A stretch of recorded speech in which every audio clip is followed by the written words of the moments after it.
자, 여러분 안녕하세요. 자, 이번 영상에서는 제조 간접비 배부에 대한 내용에 대해서 학습을 해보도록 하겠습니다. 일단 우리가 제조 간접비를 배부하기에 앞서서 왜 배부해야 하는가에 대해서 먼저 알고 있어야겠죠. 그래서 선생님이 지난 영상에서까지 계속 직접비로 발생한 것은 제공품 계정으로 직접 가는 거고, 간접비로 발생한 것은 제조 간접비 계정에 모였다가 합리적인 기준에 따라서 각 제공품 계정으로 배부한다, 이런 식으로 설명을 했었는데, 자, 우리 원가의 흐름 한번 다시 한번 생각해 보도록 할게요. 일단 당월 원재료 소비액이 180원입니다. 그리고 그 중에 직접비가 100원이란 얘기는 여기에 있는 180원 중에서 100원은 일로 직접 올 거란 얘기죠. 그러면 80원 남죠. 80원은 제조 간접비 계정으로 가는 거죠. 자, 간접 재료비에서 80원 이렇게 왔죠. 그리고 노무비도 180원 발생했는데 직접비가 100원이니까 노무비 100원 일로 올 건데 80원은 또 일로 올 거죠. 그리고 제조 경비는 직접비가 없으니까 전액 다 간접비니까 이쪽으로 340원이 와서 총 제조 간접비는 얼마가 집계가 된 거냐면은 500원이 집계가 된 거라고 볼 수가 있겠죠. 그러면은 이 500원으로 발생한 금액은 여기 예를 들어서 지금 제공품 A라고 해볼게요. 제공품 A나 또는 제공품 B나 C한테 전부 다 갈 수가 없는 게 각각의 제공품들은 자신의 원가가 커지는 걸 바라지 않을 거예요. 자신의 원가가 커지게 되면은 뭐 판매 가격도 커져야 되고 그러다 보면은 뭐 매출액이 하락할 수도 있고 하니까 일단 각각의 제공품들은 자신의 원가가 커지는 걸 바라진 않을 겁니다. 그러면은 이 500원이라는 금액이 분명히 A든 B든 C든 배부가 되긴 해야 하는데, 그러면은 어떠한 방법에 따라서 또 어떠한 절차에 따라서 배부를 해야 하느냐, 그래야지 A든 B든 C든 서로 다 불만이 없어야겠죠. 그래서 이번 영상에서는 서로 불만이 없는 제조 간접비 배부 방식에 대해서 학습을 해보도록 할 겁니다. 자, 그렇다면은 우리 회사가 과자를 만들고 있는 회사라고 가정을 해보고 제조 간접비를 왜 배부해야 하는지 정확한 이유에 대해서 한 번 더 보도록 할게요. 자, 우리 회사는 지금 새우깡이랑 오징어 땅콩 두 종류의 과자를 생산하고 있습니다. 그리고 이번 달에 재료비 중에서 오징어가 10,000원 들어갔고요. 새우가 10,000원 들어갔습니다. 그러면 일단 오징어는 새우깡 만드는 데는 필요 없겠죠. 그래서 오징어는 오징어 땅콩에 대한 직접 재료비라고 볼 수가 있겠고, 마찬가지로 새우도 새우깡 만드는 데만 필요하겠죠. 그러니까 새우는 새우깡의 직접 재료비라고 볼 수가 있겠습니다. 그리고 밀가루 같은 경우는 오징어 땅콩이든 새우깡이든 전부 다 필요하겠죠.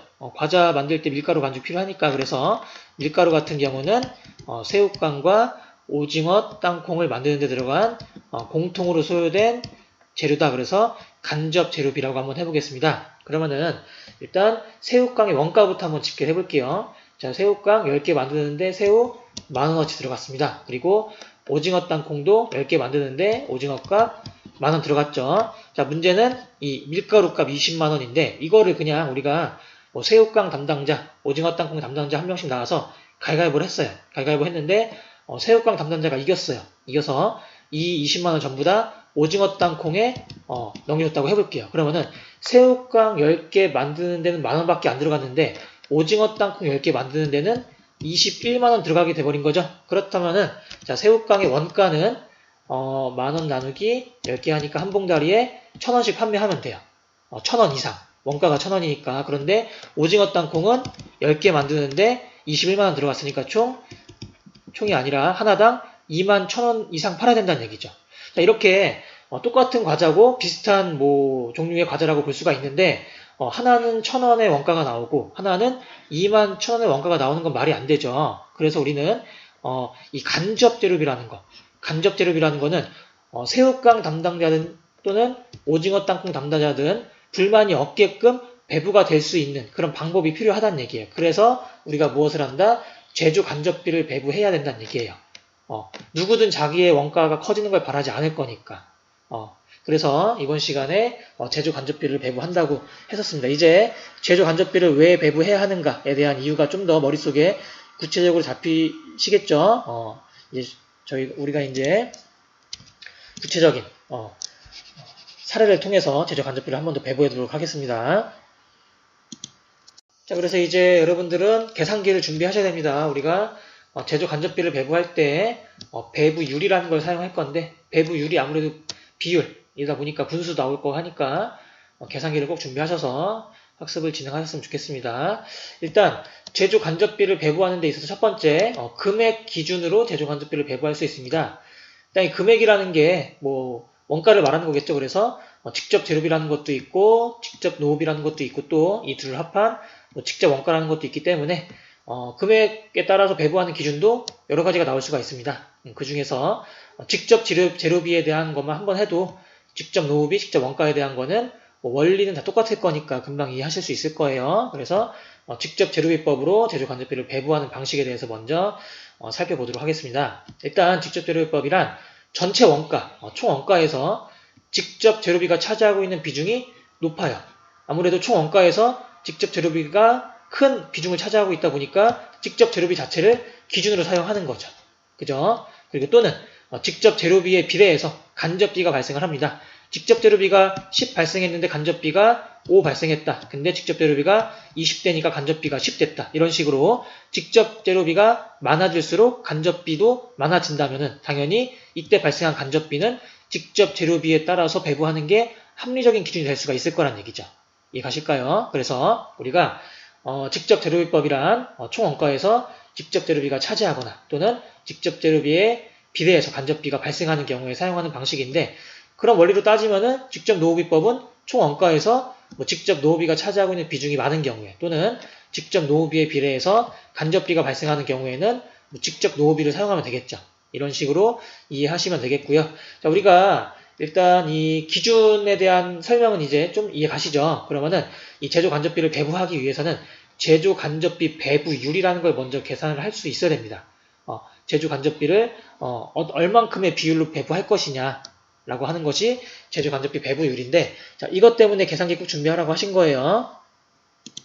자, 여러분들 계산기 준비되셨으면 우리가 배부율이라는 거에 대해서 한번 더 예시를 통해서 살펴보고 넘어가도록 해볼게요. 일단 배부율이라는 거는 배부하는 비율이죠. 얼만큼 배부할 거냐. 이게 제조 간접비 배부할 때 이게 핵심이 될 거예요. 아주 중요한 개념입니다.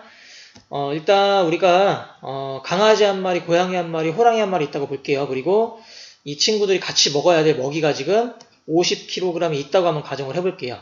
그러면은 당연히 우리가 상식적으로 호랑이가 더 많이 먹을 거고 강아지, 고양이가 조금 먹을 거니까 호랑이한테 많이, 강아지와 고양이한테 조금 이렇게 배부하면 된다라고 생각할 수 있는데, 그건 어디까지나 우리 상식이고, 구체적으로 호랑이한테 몇 킬로그램을 주고 고양이와 강아지한테는 몇 킬로그램을 줘야 이 친구들이 서로 다 불만이 없을지에 대해서 한번 생각을 해보자는 얘기입니다. 그럼 이거를 먹이를 배부할 거니까, 어찌됐든 이 먹이를 얘들한테 배부할 거니까 우린 제일 먼저 뭘 알아야 돼요? 배부율을 알고 있어야 된다는 얘기예요. 그래서 일단 배부율을 구하려면은 첫 번째로 배부하고자 하는 기준을 설정해야 돼요. 그래서 먹이를 많이 먹는다는 것은 보통 이 친구들의 등치가 크다는 얘기니까 우리는 이 친구들의 몸무게를 배부 기준으로 한번 설정을 해볼게요. 그래서 배부율을 구할 때는 제일 먼저 배부 기준으로 설정한 것을 다 합합니다. 우리는 몸무게를 배부 기준으로 쓰기로 했으니까 이 친구들의 몸무게를 다 합해요. 그러면은 250kg이 나오겠죠. 그래서 이 250kg을 배부하고자 하는 것으로 나누는 거예요. 우리가 배부하고자 하는 것은 이 먹이고, 이 먹이는 50kg이니까 이거를 이렇게 하란 얘기죠. 자, 그러면 이거 여러분 계산기 준비하라고 하셨죠? 그래서 이거 계산기로 나누면은 이거 0.2 나와요. 0.2 나오는데 이게 무슨 의미가 되는지 한번 생각을 해볼게요. 우리는 배부 기준으로 이 친구들의 몸무게를 설정했고, 이 몸무게를 통해서 0.2라는 배부율이 나왔다는 얘기는 이 친구들 몸무게 1kg당 이거 0.2kg씩 배부하라는 얘기가 되는 거예요. 이해 가실까요? 자, 우리는 배부 기준으로 몸무게를 하기로 했었고, 몸무게를 통해서 배부율을 산정을 하니까 0.2가 나왔다는 얘기는 이 친구들 몸무게 1kg당 0.2kg씩 먹이 배부해라, 이런 뜻이 된다는 얘기예요. 자, 그래서 우리가 요거를 다시 한번 정리하면은, 자, 제일 먼저 뭐부터 설정을 하고요? 배부 기준부터 설정하라고. 두 번째로는 어떻게 배부하고자 하는 것으로 그것을 나누는 거예요. 얘가 뭐가 된다고요? 우리는 배부율이 된다는 얘기입니다. 자, 배부율이라는 거 나왔으니까 요거 별표 치시고 잘 기억하고 계셔야 됩니다, 일단. 자, 그래서 우리가 이제 뭐 동물들 먹이 배부하는 게 아니라 실제로 제조 간접비 배부율에 대해서 한번 살펴보면은 제조 간접비 배부율이란 배부 기준의 총합분의 제조 간접비라고 볼 수 있는 거예요. 자, 지금 분자에 제조 간접비가 들어와 있죠. 이게 뭐였냐면 아까 전에 배부하고자 하는 것. 아까 전에 치킨 몇 킬로 였죠, 이거? 50kg. 이걸 배부할 건데 실제로 우리는 뭘 배부할 거예요? 제조 간접비를 배부할 거니까 배부하고자 하는 제조 간접비는 분자에 올리면 된다는 얘기죠. 그리고 분모는 항상 기준의 총합이라고 보시면 되는 겁니다. 그래서 그렇게 나오는 게 배부율이고, 우리가 이전 슬라이드에서는 배부율까지만 구했었죠. 배부율이 0.2가 나왔었는데 0.2도 중요하지만 제일 중요한 거는 이 배부율을 통해서 얼만큼의 제조 간접비가 또 배부가 되는지, 제조 간접비 배부 금액도 계산할 수 있어야겠죠. 그래서 제조 간접비 배부 금액은 이렇게 위 과정을 통해서 나온 배부율에다가 배부 기준의 발생액을 곱하면은 제조 간접비 배부 금액이 되는 건데, 요건 우리가 아직 안 살펴봤어요. 요것도 한번 살펴보도록 할게요. 자, 일단 요거 눈에 계속 익어놔야 돼요. 그리고 특히 제일 먼저 제조 간접비 배부율 구하는 거 계속 강조하지만 요거부터 알아야 밑에 거 할 수 있는 거니까 제조 간접비 배부율 구하는 거는 꼭 체크하시고 학습을 이어가셨으면 좋겠습니다. 자, 여러분들이 얼만큼 학습을 잘 따라오고 계신지 체크하기 위해서 아까와는 다른 기준을 통해서 이 제조 간접비 배부에 대한 내용을 한번 더 이어가 볼게요. 이번에는 치킨이 먹이가 450kg, 우리가 배부할 게 450kg 얘기죠. 그리고 이번에는 배부하고자 하는 기준으로 이 친구들의 하루 식사 횟수로 한번 해볼게요. 그래서 강아지는 하루에 3번 먹고요.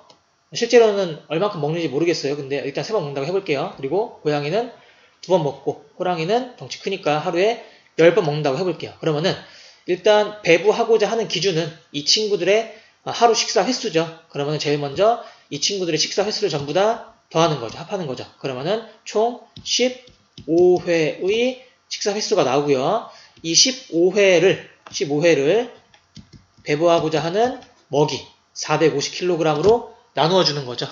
그러면은 450 나누기 15 하니까 이게 30이 나오는데, 자, 요 30이 의미하는 게 무엇일까? 여러분 같은 경우는 지금 바로 강의 듣지 마시고 한번 멈추고 한번 생각을 해보세요. 자, 이 30이 의미하는 것은 1회당 30kg 제공하라는 얘기예요. 1회당 30kg. 그러면은 강아지 같은 경우에는 3회를 먹게 되니까 이 3회에다가 방금 나온 30kg을 곱하면 되겠죠? 그러면 총 450kg 중에서 90kg을 가져가면 된다는 얘기죠. 그리고 고양이 같은 경우에는 2회를 먹을 거니까 1회당 30kg 제공해가지고 총 60kg 제공하면 된다는 얘기고, 호랑이는 30kg 곱하니까 총 얼마? 300kg. 즉 450kg 중에서 고양이한테는 60kg, 강아지한테는 90kg, 호랑이한테는 300kg 이렇게 제공하라는 얘기가 되는 거죠. 조금 더 이해 가실까요? 그래서 일단 우리가 이거 하기 위해서 제일 먼저 했어야 될 게 뭐라고요? 제조 간접비 배부율을 구해야 된다고 했었죠. 제일 먼저 할 게 배부율 구하는 거예요. 자, 배부율 다시 한번 살펴볼게요. 배부율이란 분모에 뭐 온다고요? 배부 기준의 합. 지금 몇이야? 지금 15온 거죠. 그리고 분자에는 뭐가 온다고요? 분자에는 배부하는 것. 배부하는 것 뭐예요 지금? 먹이 450kg이죠. 이렇게 하면 배부율이 나오는 거고, 이게 몇이 나왔죠? 30kg 나왔다는 얘기는 1회당 30kg으로 제공하라는 얘기고, 두 번째 배부율을 어디에 곱했어요? 실제 이 친구들이 하는 식사의 횟수에도 곱하는 거죠. 그래서 3회에다가 30kg 곱하고 2회에다 30kg 곱하고 10회에다 30kg 곱하고 이런 식으로 해갖고 실제로 배부하는 금액이 나오는 거죠. 이해 가시겠죠? 자, 일단 여기까지가 이해되신다면은 다음 영상 계속 시청해 주셔도 되고요. 만약에 이거 이해가 안 간다 그러면은 앞으로 가지 마시고 다시 뒤로 돌아가셔서 제조 간접비 배부율부터 다시 한번 학습을 하시면서 진행을 해 주셨으면 좋겠습니다.